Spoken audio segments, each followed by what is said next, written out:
Welcome to Transforming Medical Communications, a podcast by MedComms Experts. We share medical communications insights and advice from the best and brightest in the industry to find out what they're doing to push our industry forward. Here's your host, Wesley Portegies.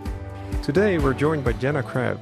She's the Director of Digital Communication Strategy here at MedComms Experts, and she brings deep expertise in how medical content gets seen, shared, and acted on.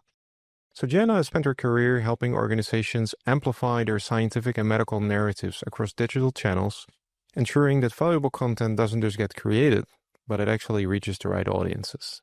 So in this episode, we dive into a critical yet overlooked practical piece of medical communication strategy, and those are digital awareness campaigns.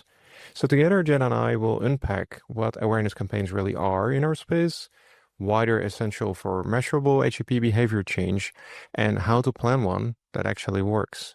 Janna, welcome to the show. Great. Thank you for having me. Absolutely. It's my pleasure.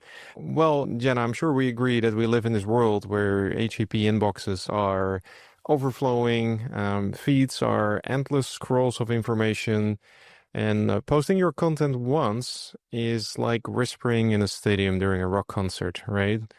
Now, my question to you is, how do digital awareness campaigns address this issue? Simply, they bring eyes of HCPs to your content at a big picture level, right? You have a website or some other source of content, and these digital awareness campaigns bring HCPs to your content, and they might not have known about its existence otherwise, right? If it's just there on a website, maybe they didn't know, maybe it's really valuable to them.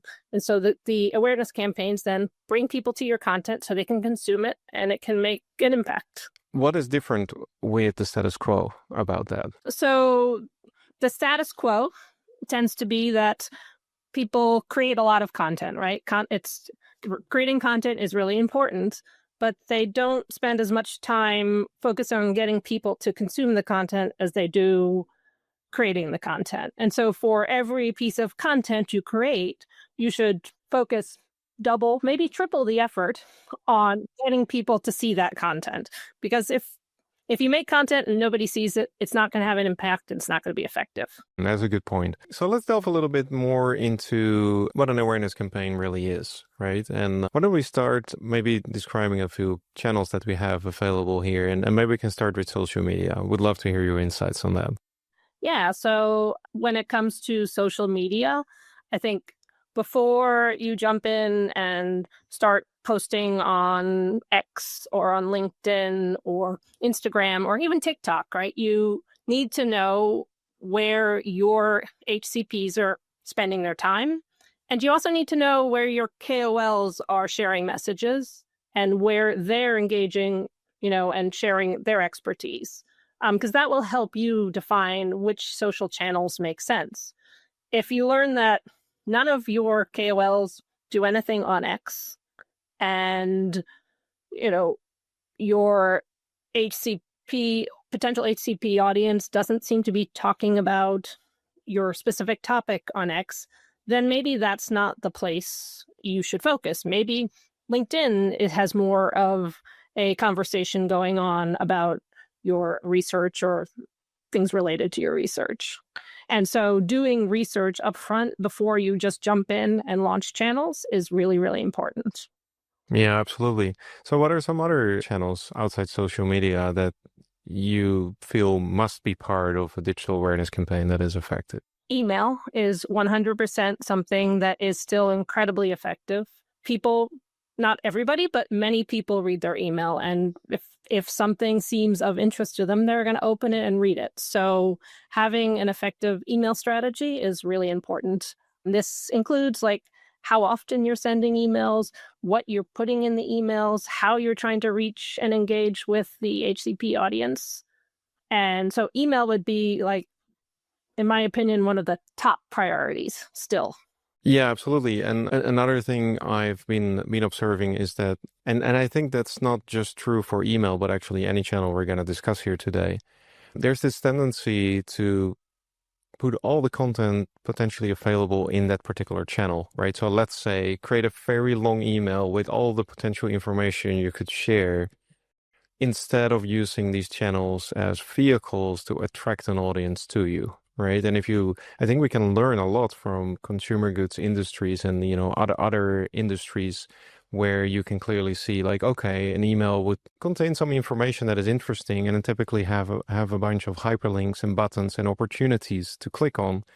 And by doing that, of course, you create an infrastructure where you have metrics and you can now start learning about your content by way of metrics, right? And you just mentioned the fact that people will unsubscribe if they're overloaded. And that means you can manage the process by the metric, right? So if you have too many opt-outs, you might be sending too many emails. And I think the same is true if we look at what we call conversion rates in emails, right? So if people click a lot on a certain link, that tells you there is a lot of interest in that particular topic, and that intelligence on its own is very valuable because it can really shape your strategy. I guess we need to move on to a few other platforms here.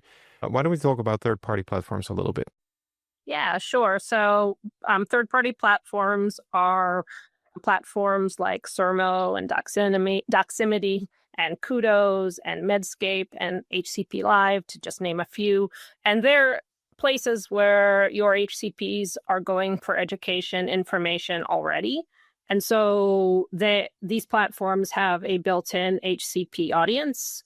And in most cases, they can even segment the audience by specialty so that you can reach the oncologists or the cardiologists or other specialties and not saturate all HCPs. And there's a lot of value in being in a sort of place where the HCPs are.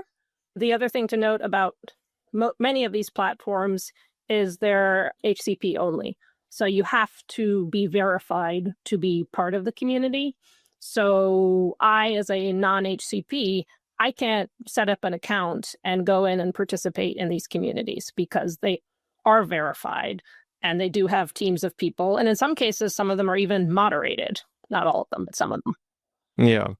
I think that's very cool because that by definition tells you have a very targeted audience that is likely looking for the information you're sharing. And I guess they have relatively strong metrics infrastructures as well, which gives just another signal on how you can optimize your strategy further. I guess the trick with third-party platforms is really to understand how they are different from each other, how you can combine them in your strategy, but also like how can you be smart about budgeting, right? Because some of these are pretty cost prohibitive and they might be very effective, but you really need to make sure that it is well thought out in order to optimize your budgets when you work with these platforms. I will add that many of these platforms, most of them, their price point is because they do have the reach for the HCP audiences by specialty.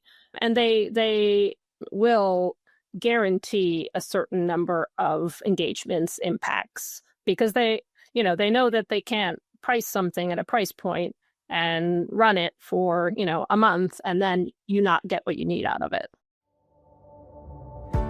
Is MedComms evolving faster than your team can keep up? You're not alone, and you don't have to navigate it alone.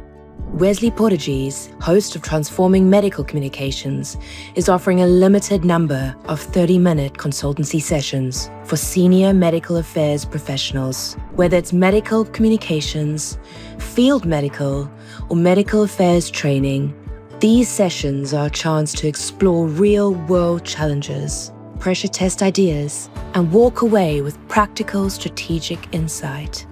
No fluff, just strategy. Book your free session now. Link is in the show notes.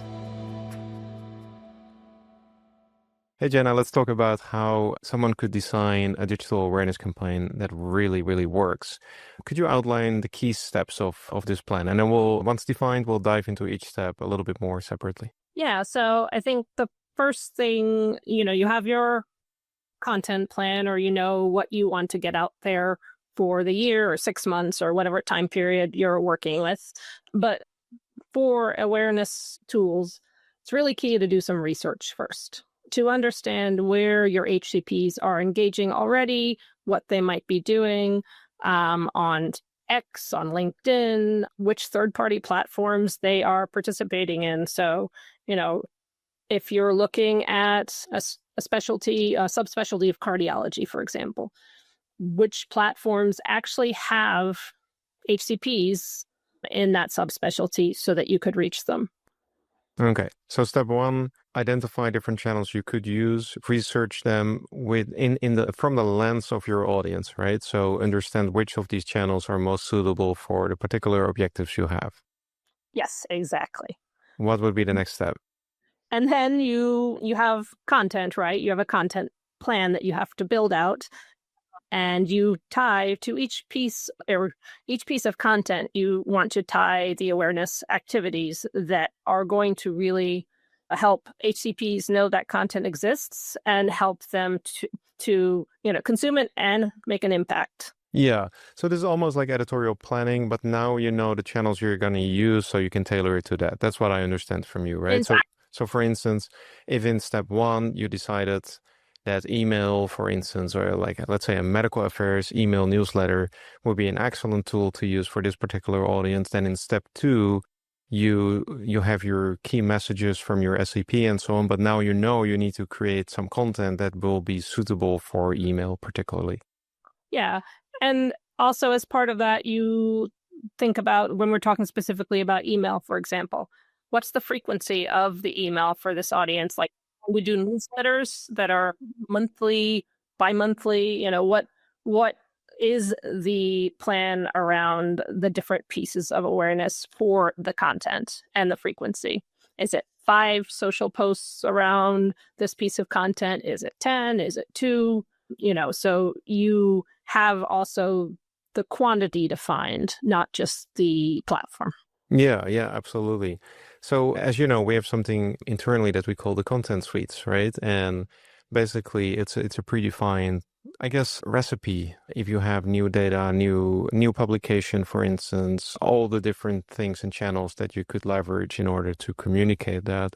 And I think that's a really good example of how to plan for these activities as well. You need to kind of predefine this, and then that will tell you and lead you into what kind of content needs to be created so that the content is actually suitable for the channel as well.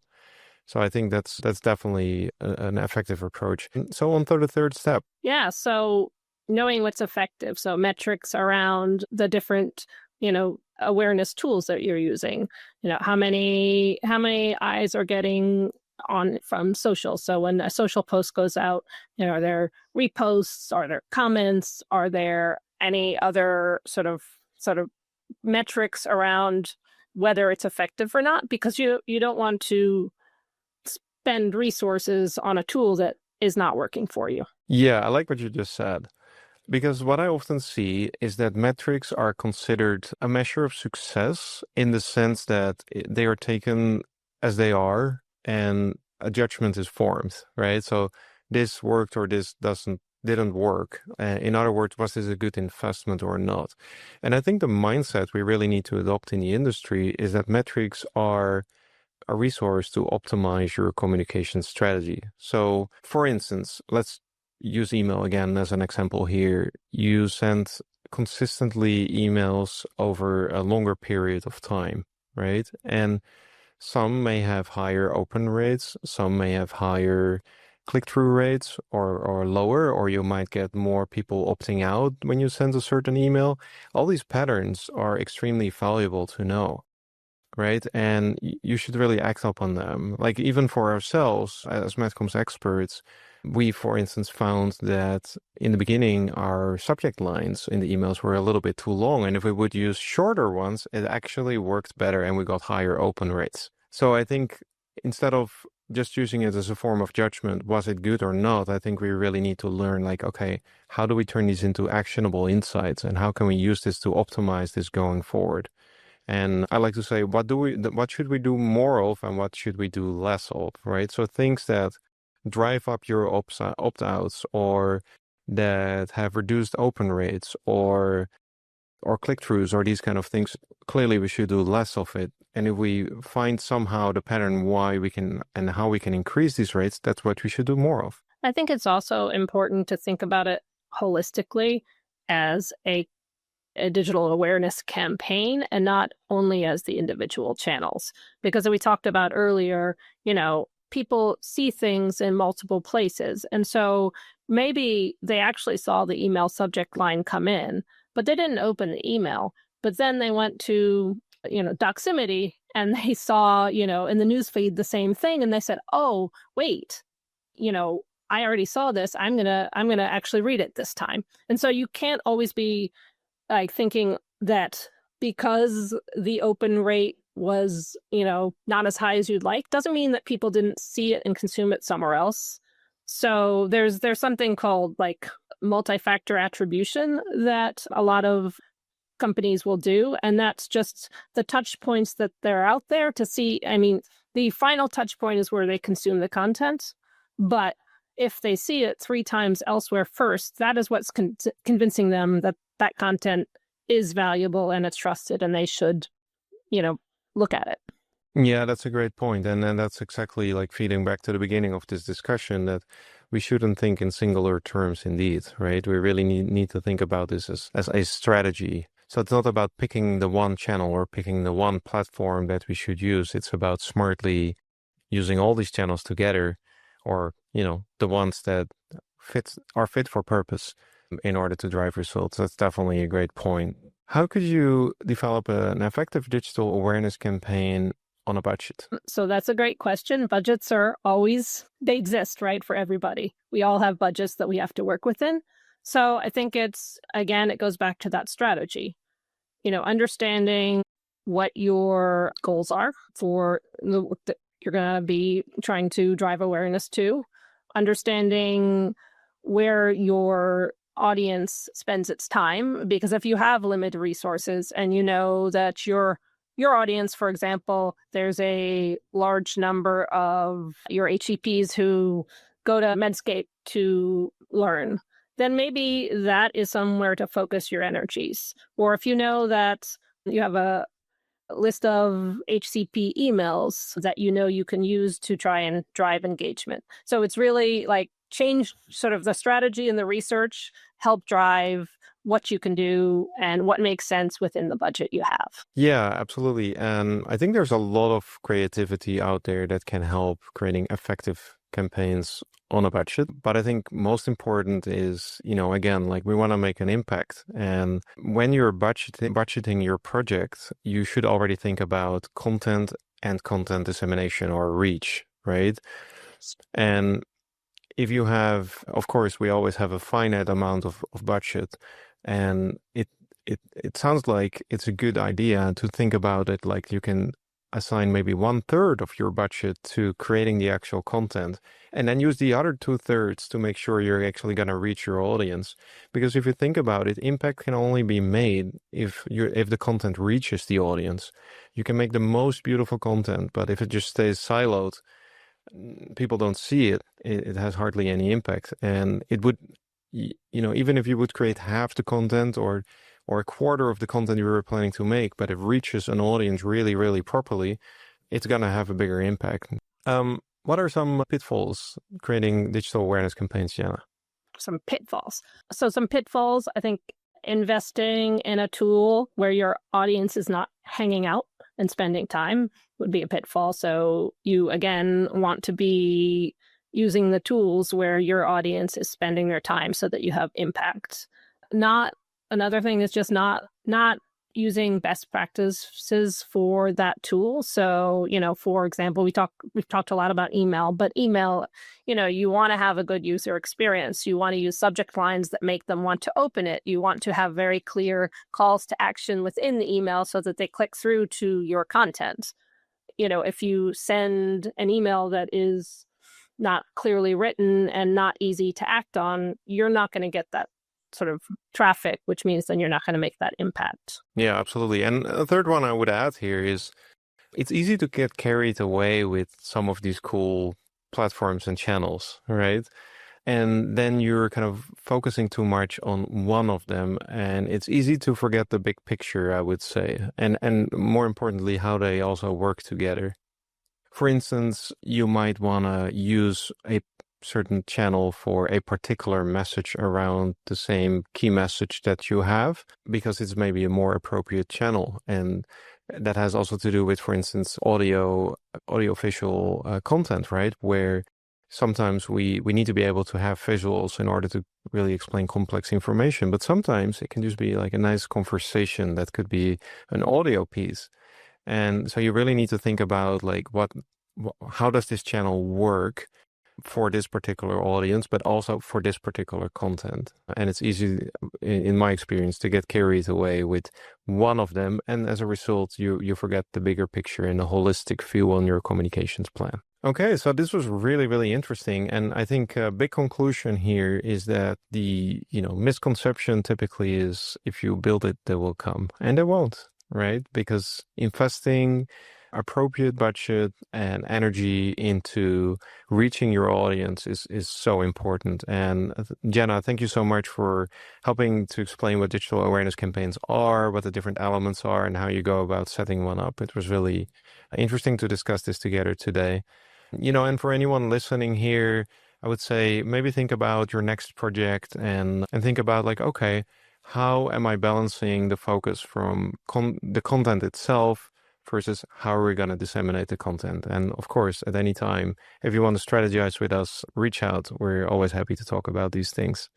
Janna, thanks again for a nice discussion, and see you next time at the Transforming Medical Communications podcast. Transforming Medical Communications is brought to you by MedComms Experts. To find out more about MedComms Experts and how we create some of the most cutting-edge medical communications programs anywhere in the world, visit med-experts.com. And then make sure to search for Transforming Medical Communications in Apple Podcasts, Spotify, and Google Podcasts, or anywhere else podcasts are found. Make sure to click subscribe so you don't miss any future episodes. On behalf of the team here at MedComms Experts, thanks for listening.